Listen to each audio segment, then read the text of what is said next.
Good afternoon. The NTP are sounding the alarm about a provision it says was buried in the province's fall economic statement that would allow the Ford government to seize the X grounds. CTV's Queen's Park Bureau Chief Siobhan Morris is live at the Princess Gates with the details. Siobhan. Well, Nathan, this was just a few lines buried inside that document that was released just over a week ago, and it has raised a lot of concerns for the NDP. You'll remember, of course, if you've been to Toronto, this is a popular place this time of year with the Royal on, but its proximity to the Ontario Place and the redevelopment happening there is the cause for this concern. So there are provisions inside of the fall economic statement bill that does allow the province to take control of some parts of the exhibition grounds, and that's raised concerns from the NDP about exactly what the government has planned there. What is the government's plan? What are the Ford Conservatives planning to do with Exhibition Place that they need to seize this kind of control over Exhibition Place, which is owned and operated by the City of Toronto? And why the secrecy? Why bury this in the middle of a budget bill? Why not just come out transparently and say, hey, we've got plans for Exhibition Place, so we're going to be seizing control and putting it under the rubric of the Ontario Place Act? We did get some answers in the last half hour from the office of Minister Stan Cho. He's responsible for tourism and the Ontario Place redevelopment. They say this is not about taking over Exhibition Place. This is a backstop measure to ensure that we can work in partnership with everyone to get Ontario rebuilt in a timely manner. Of course, the City of Toronto right now controls the exhibition grounds. This sort of provision would allow there to be collaboration, or the city or the province not having to go to the city if they needed water turned off, for example, or to run a new power line, again, to facilitate the Ontario Place redevelopment. Reporting live, I'm Siobhan Morris. Nathan, back to you. Thank you, Siobhan. Today marks the end of municipal speed cameras in Ontario. Despite calls from several cities to keep them, the province will take them out of service today.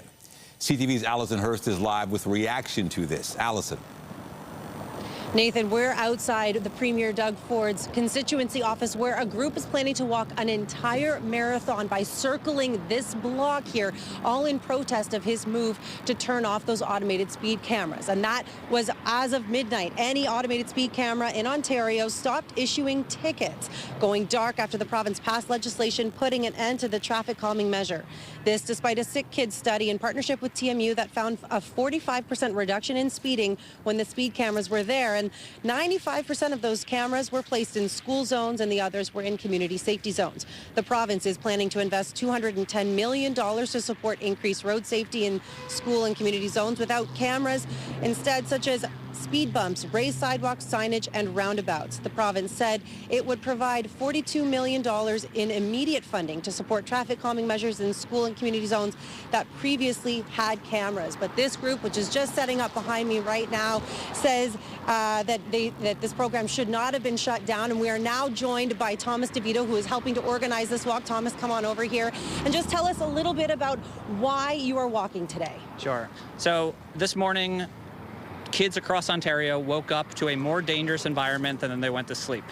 This is unacceptable. I have a 3-year-old daughter, and I am walking for her. I'm walking for the 10,000 other people that we have talked to in the last month and a half since this egregious announcement was made that the life-saving speed safety camera program near our schools is going to be shutting down. It is outrageous. We know from that Sick Kids study that you mentioned how effective this tool is in reducing speeding near our schools. We know that speeding is one of the #1 causes of fatal crashes, and that fatal crashes are the #1 killer for injury-related deaths for children in Canada. It makes no sense. This is a very irresponsible decision, and we are here because this is a marathon and not a sprint. This is not over. The parents that we are working with are continued to be fired up because we know that when you mess with our kids, you mess with us. And we are calling on parents across the province to get involved. We have seen in other scandals like the Greenbelt situation that this premier, when he hears from enough people that he is doing something irresponsible, something that is bad for the province, that he will change his mind. And he is a stubborn person, but he does not have a monopoly on being stubborn. There are parents all over this province that when it comes to the safety of our kids, we are stubborn as hell too, and we're going to continue fighting, and this marathon symbolizes that. How many people are you expecting to walk with you today? So right now we have a small group to start off with, but we have put the calls out for social media, and we're already seeing people responding that they will join for 1 lap, 2 laps, 3 laps throughout the day.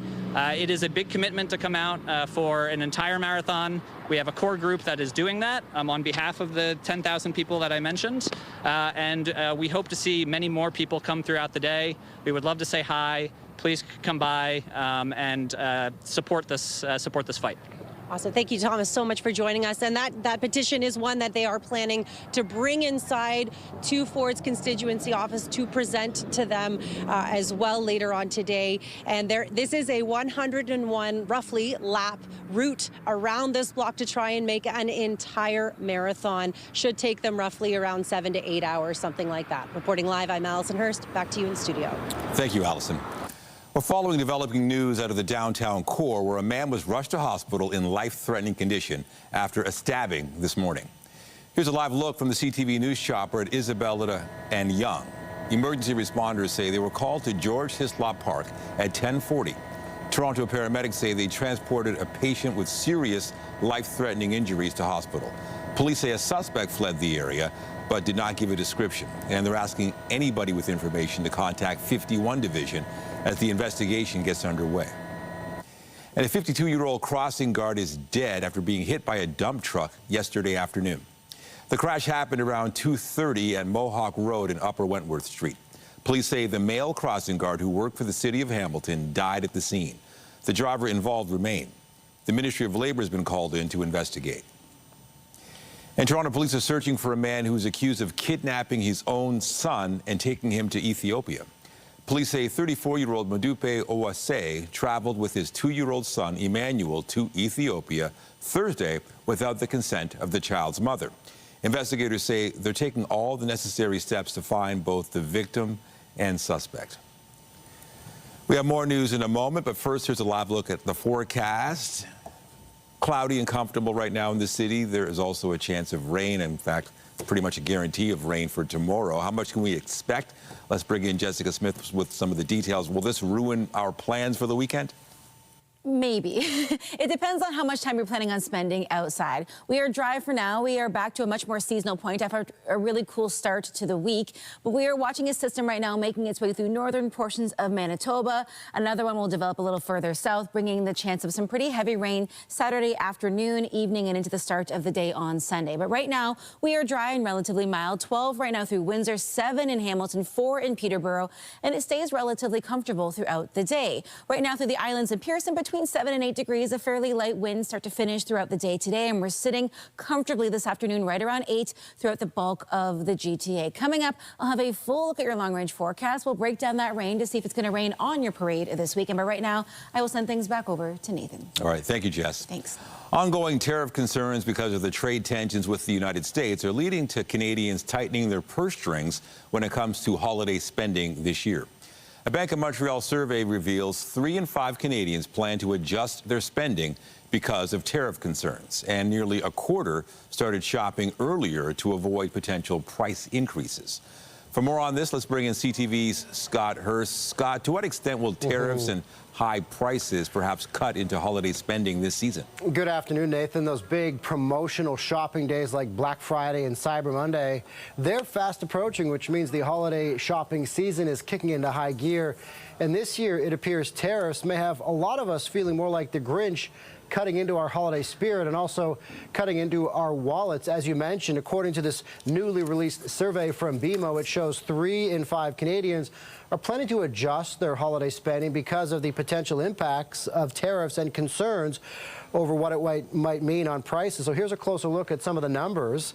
37% of respondents are trying to buy their gifts with minimal impact on tariffs, including purchasing gifts made in Canada, so they're not impacted by the tariffs. Also, 25% started their holiday shopping earlier to avoid potential price increases, and about 15%, however, are budgeting more to spend on gifts in anticipation of higher prices. So Nathan, with so many of us making these lists and checking them twice, now we're seeing where we might have to pinch and where we might have to save because of the potential impacts of tariffs. And with all that, Scott, just how much do you think the holiday price tag is expected to be? Yeah, of course, that holiday price tag is always a stressful affair. Those post-holiday credit card bills are often sometimes terrifying to look at. And Canadians, according to the BMO survey, are planning to spend on average of just about $2,300 this holiday season. That's not just on gifts. That total includes, according to BMO, travel plans, maybe some accommodations, decorations, and food and drinks as well. So those big ticket items, but also many smaller things that can often add up, and that's where the stress comes in. About half of respondents to the survey say just thinking about holiday spending can cause financial stress, and just over a third say they feel pressure this time of year in particular to keep up with other families' spending habits, even if they can afford it. So holiday cheer, yes, but mixed with a whole lot of financial anxiety as Canadians are feeling the pinch, not just of the overall cost of living, but the concern of how tariffs might impact their holiday shopping this year, Nathan. All right, CTV's Scott Hurst in the CTV National Newsroom. Thank you. Thanks, Nathan.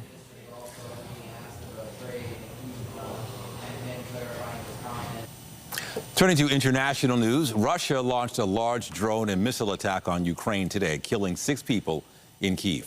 It was one of the biggest attacks on the capital so far. Ukrainian officials say most of the drones and missiles were shot down, but falling debris and fires damaged high-rise apartments, a school, a medical facility, and other buildings. The city was the focus of the attacks, but drones also struck the Black Sea city of Chornomorsk, killing 2 people. Ukraine launched a missile and drone attack on Russian oil exporting infrastructure, as well as an oil refinery. In Brazil, indigenous protesters blocked the main entrance to the COP30 climate conference today. The demonstrators say they want a voice at the table. Conference participants were rerouted elsewhere, and the peaceful protest ended following a discussion with the climate talks president. Conference organizers have touted this edition of the annual meeting as an opportunity for indigenous people to have more prominence in the discussions. Catholics in Peru are paying homage to Pope Leo. Residents of the city where the statue has been unveiled consider the pontiff a cornerstone of their community after he spent more than 10 years of his religious life there. The 5-meter-high fiberglass tribute was created by a Peruvian artist and sculptor known for his religious and monumental works. It's a central feature of the so-called Pope's Route. In the UK, the King is celebrating his 77th birthday today. The monarch is traveling to Wales, perhaps offering some time to reflect on the past year. It included a visit to Canada, praying with the Pope at the Vatican, and hosting U.S. President Donald Trump at Windsor Castle. The King has been on the throne for more than 3 years. Floating LNG facilities, mines, hydro dams, and power lines. Those are among the latest round of major projects to be fast-tracked by the federal government. Prime Minister Mark Carney calls it transformational. For more on this, let's bring in CTV's Jeremy Chiron live in Ottawa. So, Jeremy, what have we been hearing from leaders across the country since the announcement? Yeah, Nathan, look, a lot of reaction since yesterday's announcement. The latest list of projects being pushed or referred to the major projects office through the government. And there are projects kind of across the country, once again, from the East Coast to the West Coast. Premiers pretty much across the board have been quite receptive of this. Multiple premiers, though, talking about, what kind of involvement they're looking for financially from the federal government if these projects do move forward. Commitments when it comes to financial supports or commitments when it comes to any help the federal government can provide moving forward for some of these projects when it comes to buyers and promising that there will be deliverables for some of these projects. The biggest talked about thing or biggest reaction, though, has been to something that was not on the list, and that is a pipeline project. We know that Alberta's Premier, Danielle Smith, who was supportive of this latest list, complimentary of the Prime Minister on moving ahead with yet another list of major projects. But not on that list was a pipeline project. And the Premier in Alberta has been in talks with the federal government. She says talks are ongoing about making changes to regulations and laws that exist that have been a deterrent for proponents to get involved with pipeline projects. And specifically, her her conversation, she says, have been centered around the potential of a pipeline to the northern coast of BC, a bitumen pipeline that would allow for Canada's oil to be exported to Asian markets, something the Premier in Alberta has been pushing for. But the biggest hurdle there is the BC government that is not on board. Premier David Eby has been clear he will not support a pipeline project through his province. So there's still many challenges when it comes to that probably most talked about project that is not on this latest list. But the other important thing to remember here is that this is kind of a first step, right? The Major Projects Office plays a role in this kind of larger process when it comes to approving these projects. None of the projects that have been referred to the office so far have been given that a stamp of a project of national interest. Then is when the government could get involved using Bill C-5 to allow for a project to really be expedited and perhaps circumvent some of the rules that are in place to ensure that these projects are moving forward quickly. So this really is only a first step. It's a list of projects that are being looked over by the Major Projects Office. Not all of them will move ahead, and they're all at different stages in terms of how close they are to completion. Some aren't even close at all. Some are still looking for proponents, looking to determine whether or not the projects are financially viable. Others are really close to the finish line, and the Major Projects Office will be looking to help get them across that finish line, Nathan. All right, more to come. CTV Jeremy Sharon live in Ottawa. Thank you. Anytime. Some Canadian soccer legends are taking the pitch today, leading a girls' youth soccer clinic ahead of the National Super League final this weekend. CTV's John Musselman is live at Lamport Stadium with more, and I'm sure this game is going to do a lot for women's soccer here in this city. John. Oh, no doubt about it, Nathan, and that was sort of the focus today of this community practice. We'll show you inside. They have the bubble up now at Lamport Stadium for the winter, but we had about at least 50, 100 young girls here participating in soccer drills on the pitch, getting help from some local coaches as well as soccer legends like Diana Matheson and, of course, Christine Sinclair. Now, the girls got a chance to work on their skills, build their confidence, and just enjoy being teammates together. This is all about building soccer in this country. And tomorrow, of course, is the Northern Super League final, so this is sort of a build-up towards that game. We did have a chance to speak with Christine Sinclair and a lot of the young girls who were at this community practice today. Here's what they told us. What about like meeting Christine and some of these pros? Well, I'm really excited about meeting Christine. Why? It's just because she's a really good soccer player, and I feel like that you could learn a lot of stuff from her. I'm a firm believer you need to see it to believe it, and these young kids up until this year had nowhere to watch, professional women's soccer, and that has all changed. And events like this, give these kids a first-hand chance to meet some of their heroes, get pictures, autographs, things like that. And I remember those moments as a kid, and they can be life-changing. So there are a lot of smiles on the kids' faces today, meeting Christine and taking part in these events. Again, the big game is tomorrow afternoon at BMO Field. Reporting live, I'm John Musselman. I'll send back to you, Nathan. All right, thank you, John. Well, the Christmas spirit is alive and well in the city. 5, 4, 3, 2, 1. The Christmas tree at the Eaton Centre was lit last night. At 114 feet tall, this is the tallest indoor Christmas tree in Toronto. It's located at Centre Court, and there will be hourly light and snow shows starting at 1 p.m. each day, along with a chance to visit Santa. A tree lighting ceremony marked the start of the Winter Village at the Distillery District. The 55-foot silver fir comes from a farm in Mono Township. Santa and his elves were there to count down to the big moment. There was also a performance by the tenors.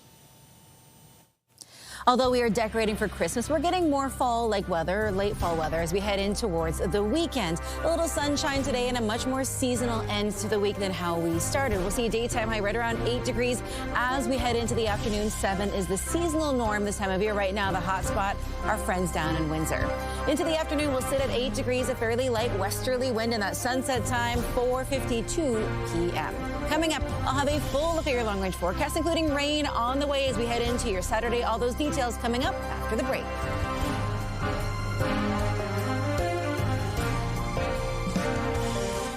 you see it happen, send it to CTV News. Text 10400 from your screen to ours. Text 10400. All right, let's talk about the forecast. You remember last Saturday, AFC Toronto had their big semifinal. It was snowed out. Now they got a game tomorrow. The final. Is weather going to be a factor again? Yes, it is, but a different type of weather, different type of precipitation. It goes from being cold to still cold, but more wet. To be fair, they can do anything, and I'm so excited. And it's going to be rain, snow, shine, don't matter. The game's going to happen because obviously they played in what felt like a snowstorm the last weekend. We are in the end of the fall season, which is typical to see this unsettled weather. We had that blast of winter very early. We're now back to more typical fall weather with some active weather making its way in just in time for your Saturday afternoon. Weather is brought to you by the Presler Law Firm. Injury lawyers, you don't pay unless they win. Not getting a brilliantly sunny day start to finish, but definitely a little lighter out there, a little drier as well. So if you do have outdoor plans, maybe you're taking off a little early to kick off your weekend, we're not looking at terrible weather. We have the Royal Winter Agricultural Fair going on. There's so much happening in the city as we get ready to kick off the holiday season, but the active weather is rolling in just in time for your Saturday afternoon. So keep that in mind. At least it is seasonal today and even warmer into the day tomorrow. Now, temperature-wise, we're sitting right around 8 degrees here in the city, so just above the seasonal norm already, and we stay there throughout the day. Warm as well through Windsor. It's anywhere really north of Sudbury or east of Ottawa that we are holding on to some cooler temperatures. As we make our way throughout the afternoon, though, quite comfortable right across southern Ontario. So again, not a perfect sunny fall day, but at least we get a bit of a break from the active weather for now. Into this evening, right on par for that seasonal mark for the most part for everybody. A little cooler for our friends through Bancroft, but overall we are capping off the week very comfortably. Not much going on in the way of any extreme active weather, but we are watching a system right now making its way through portions of northern Manitoba that will join with another system sitting a little further south to bring a little bit of rain, even a little wet snow as we head in towards your Saturday afternoon.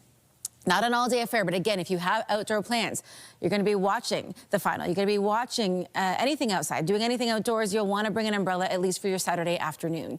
Again, today, quite nice. A lot of sunshine later in the day, and then that sunset is right around 4:52, so enjoy it while you can. As we get through the evening, nice and dry as well. It's really Saturday morning where the cloud cover starts, then the showers roll in. Again, this is not an all-day affair, but from about 1 p.m. onwards, we're watching for showers on and off through to about 8 p.m. and then a bit of a break. Into your Sunday, there's the chance of maybe a wet flurry. We got a bit of lake effect snow going on, heavier through Godridge, but for us here in the GTA, the downtown core, it's not too bad.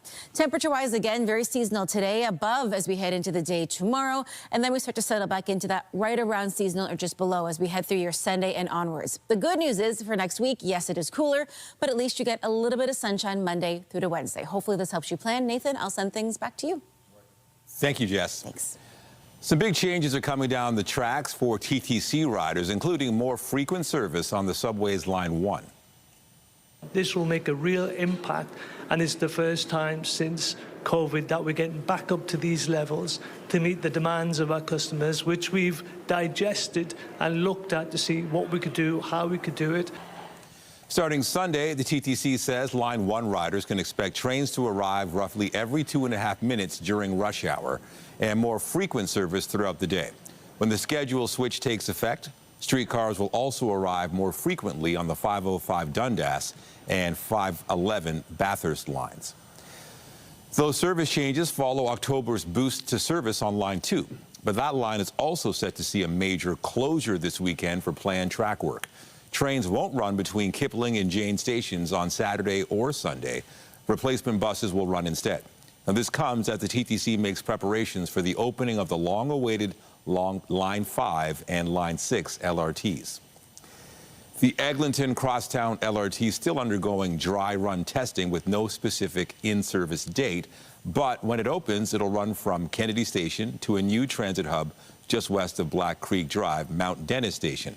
That station will open Sunday as a TTC bus terminal and a stop on the GO Trains Kitchener line and the Up Express. That same day, a new pedestrian underpass will open at Eglinton West Station, soon to be renamed Cedarvale Station. And also Sunday, the TTC will be adjusting service on a few bus routes to better connect to the new Line 6. The Finch West LRT will operate from Finch West Station to Humber Polytechnic's North Campus. It's already completed its dry run, and operational control has been handed over to the TTC, with an opening date still pending.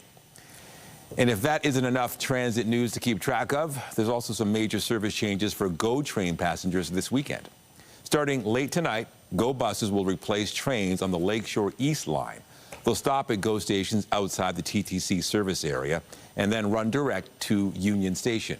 Same thing with the Stouffville line. Buses will operate instead of trains all weekend, but they'll only stop at Union and stations where TTC service isn't available. Well, basketball fans in the city are gearing up for the Toronto Tempo, Canada's first WNBA franchise. It'll hit the court starting in 2026.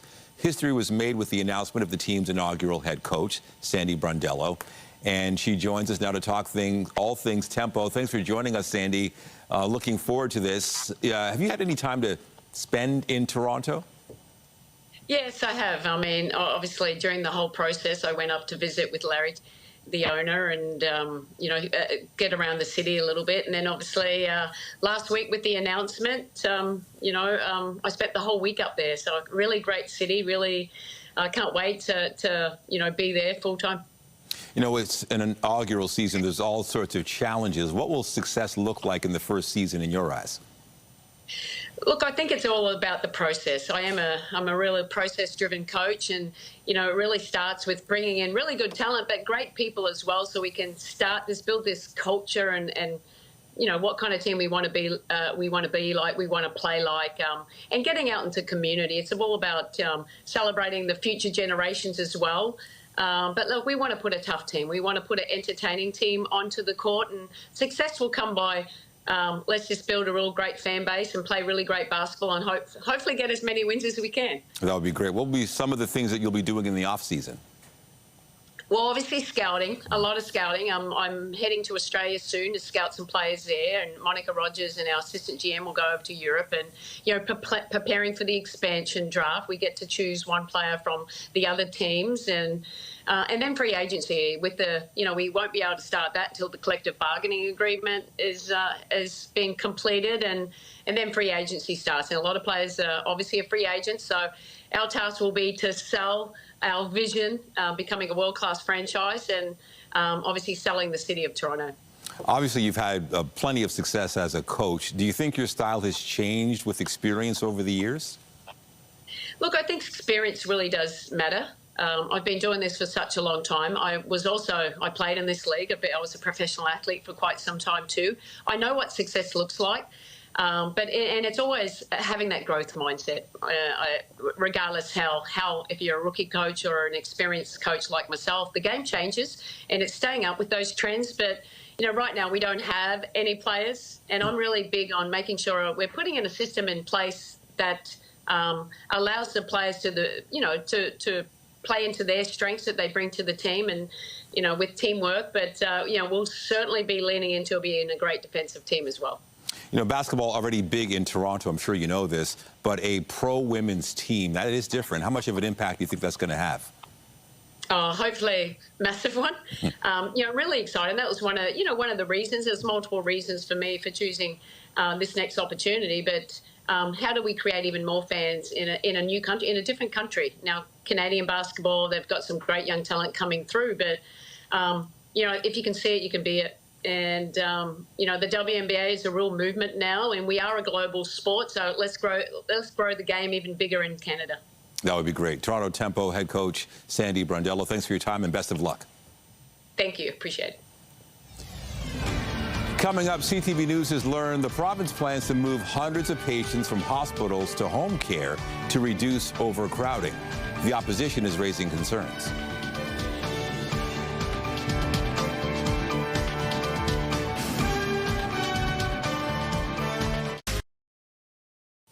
CTV News has learned Ontario is quietly launching a program that could move hundreds of patients from hospitals to their homes, cared for by private companies. And as CTV's John Woodward reports, it's meant to help reduce overcrowding in hospitals, but it comes with some criticism.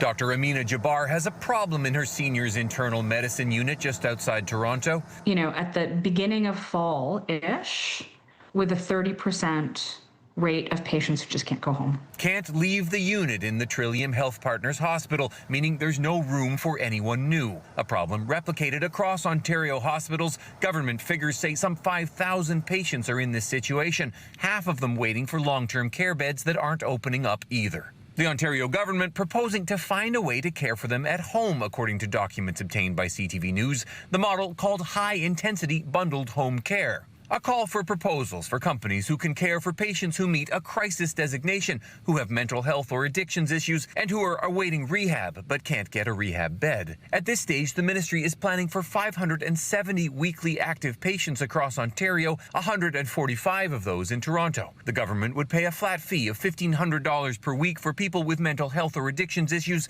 and $5,000 per week for anyone with higher medical needs. Critics worry there's already a worker shortage. I hear from home care recipients all the time that it is very difficult to find workers. There are missed appointments. There are issues with, of course, the safety that comes with that. The province's opposition is recalling problems with previous efforts at home care. People going without catheters. We've all heard those nightmare stories. So I have some very deep concerns. Dr. Jabbar, hopeful but skeptical it's enough. It is the supports that we absolutely need at home.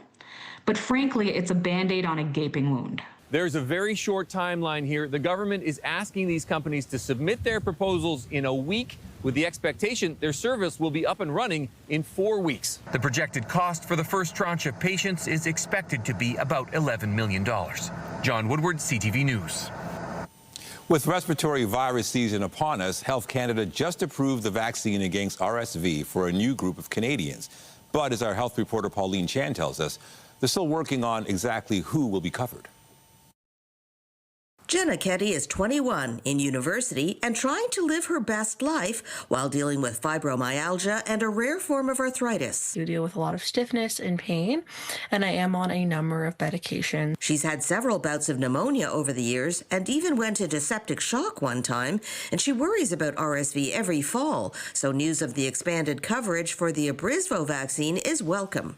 It means a lot to folks like myself who, I live with immunocompromising conditions, so if I do get RSV, it's quite scary. The Ontario government currently funds the vaccine for all adults aged 75 and older.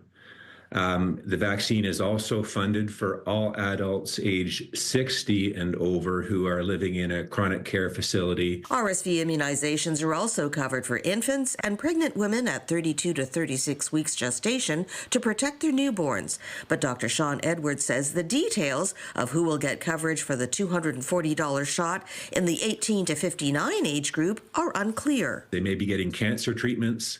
They may be on immunosuppressant drugs for chronic illnesses such as psoriasis. So at this point, we don't exactly know who in that 18 to 59 age category is best to immunize. What he says is clear is that the vaccine can make a huge difference. The vaccine was about 80% effect, 80 to 90% effective over 2 years at preventing hospitalization and critical illness such as ICU admission.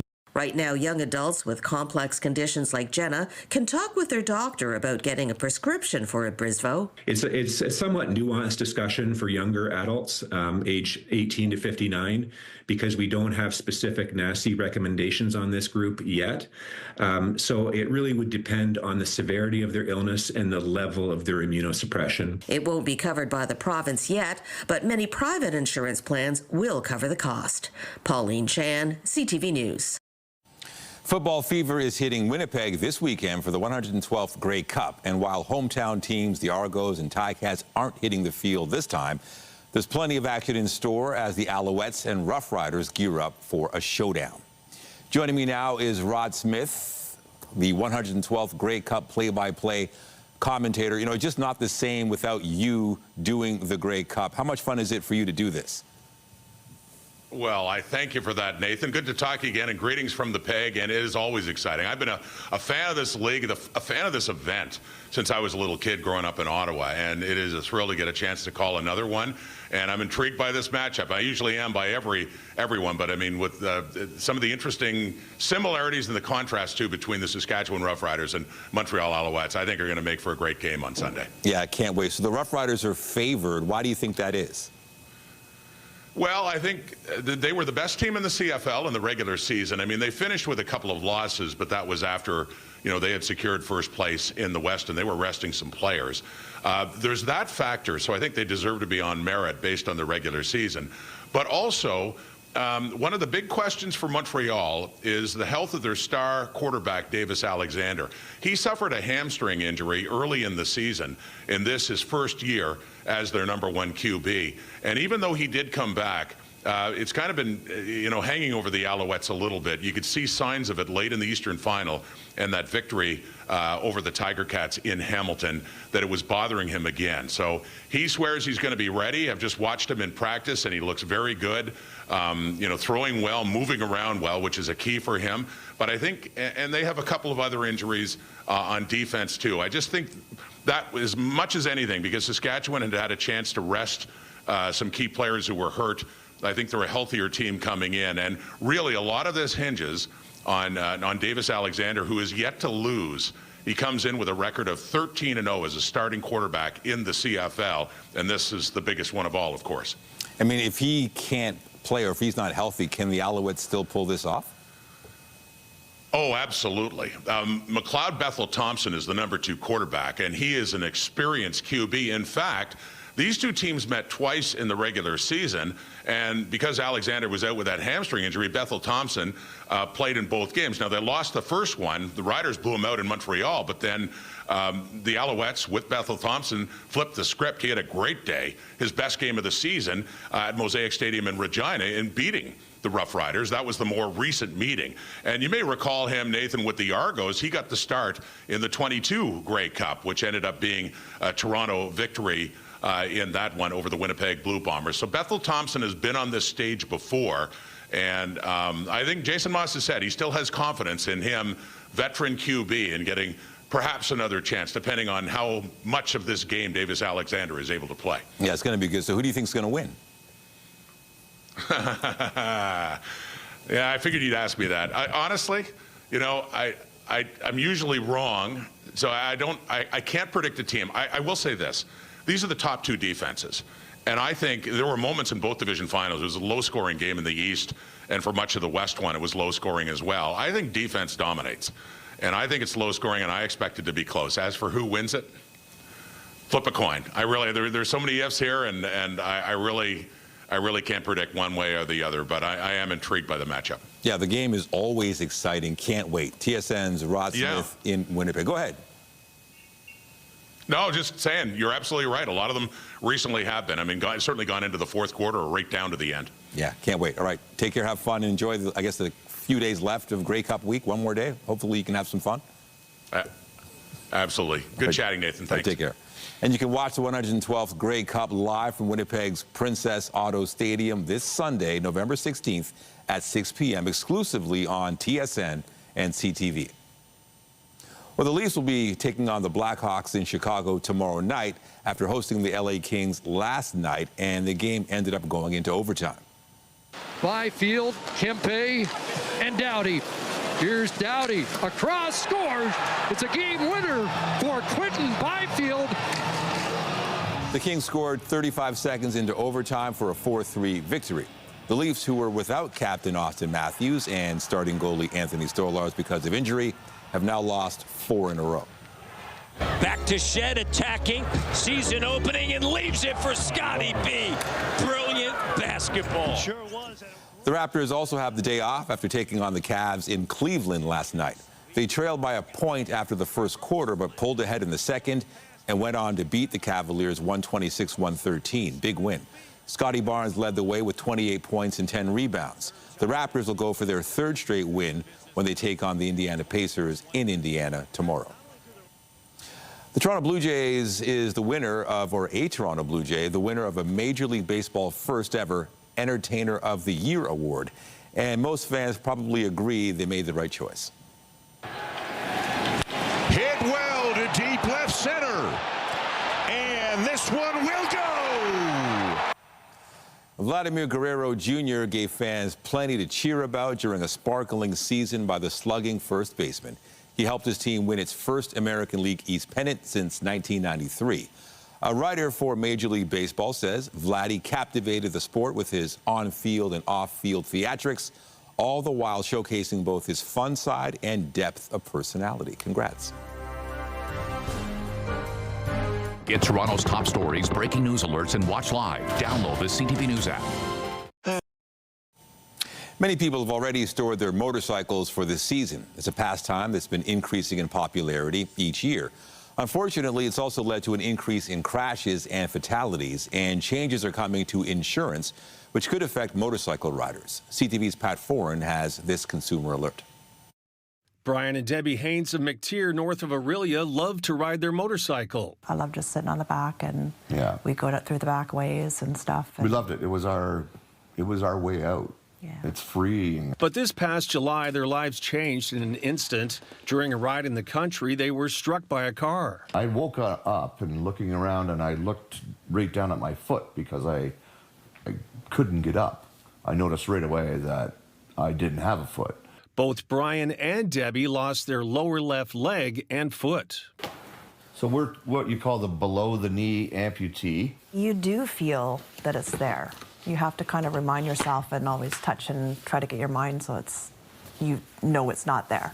The couple spent 2 months in hospital, and recovery has been difficult. Fortunately, they had adequate insurance coverage to help them with treatment and therapy. Now I look at life way differently. Brian admits he wasn't really sure what kind of coverage he had until he needed it. I kind of wanted the insurance for the bike, get on the bike and start riding, right? Let's go. Starting in July of next year, changes are coming to the way insurance is sold in Ontario.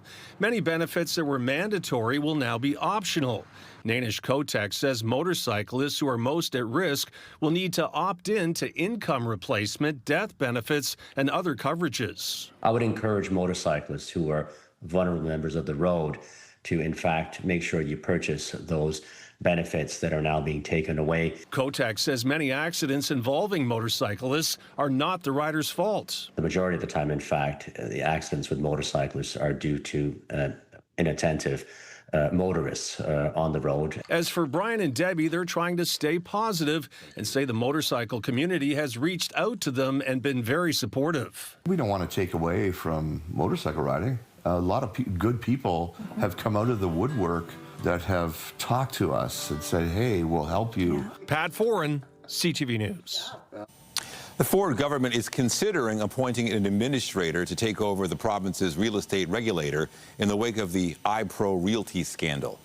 The Real Estate Council of Ontario, or RECO, found an alleged misappropriation of trust account funds at the Mississauga brokerage, but did not lay charges or issue fines. Stephen Crawford, the minister responsible for RECO, says an independent audit found significant issues with its practices, processes, and procedures. He's giving the RECO board 15 days to respond. A statement from RECO says it remains committed to carrying out its mandate to safeguard public interest, protect consumers, and support and regulate real estate agents. Toronto's own The Weeknd's announced a 6-figure donation to help families in Jamaica in the wake of Hurricane Melissa. The artist, whose real name is Abel Tesfaye, confirmed the news to Variety today. He's set to give $350,000 US, or nearly $500,000 Canadian, to the World Food Program. The Weeknd is a goodwill ambassador for the organization. WFP has been working alongside the Jamaican government to meet urgent food needs. It says The Weeknd's donation will support up to 200,000 Jamaicans as they recover from the disaster.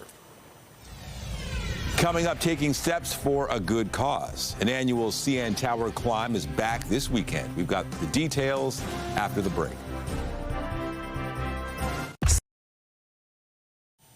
The United Way is hosting its 45th annual CN Tower climb this weekend. Hundreds of people will get their steps in as they attempt to conquer the nearly 1,800 steps as part of the organization's Climb Up fundraiser.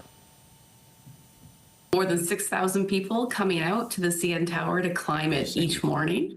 And the climb itself, most people can do it in between 20 and 35 minutes or so. So a lot of people think it's a huge challenge, and it is definitely a fitness activity, but anybody can really do it if you put your mind to it.